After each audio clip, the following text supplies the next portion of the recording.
Le gouvernement congolais veut stabiliser l'Est de la République dans une approche holistique. Dans le secteur minier, désormais toute entreprise minière œuvrant en Ituri doit être munie de titres de propriété dûment signés par les autorités compétentes. Dans le cas contraire, elle s'expose à des poursuites judiciaires. Déclaration du président du conseil d'administration du cadastre minier en mission d'inspection d'assainissement dans ce secteur après un échange ce samedi avec le gouverneur militaire de l'Ituri, le lieutenant général Lubuyanka Shomodjouni. Pour l'honorable Crispin Bindoulé, l'ordissant ne doit pas être source d'insécurité dans cette région. Le cadastre minier, c'est la porte d'entrée du secteur minier. Et si la porte est sale, tout le reste va assumer.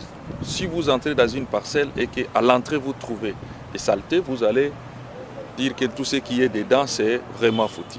Nous sommes en train d'assainir la porte d'entrée, la nouvelle équipe du cadastre minier. Donc, ce que les exploitants miniers, les exploitants artisanaux, ce qu'ils peuvent attendre du cadastre minier, c'est d'assainir le secteur et de respecter les codes miniers. Il y a ceux qui utilisent des faux documents, des faux titres miniers et qui brandissent ça ici avec des étrangers ou même des Congolais.